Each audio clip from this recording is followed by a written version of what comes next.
Keep your lives private.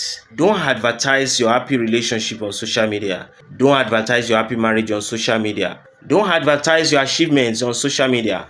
Keep it private. Not everybody is happy to know that you are achieving great things in your life. When you buy an expensive item, keep it private. Don't post it on social media. Most of the lovely comments you see on social media are fake.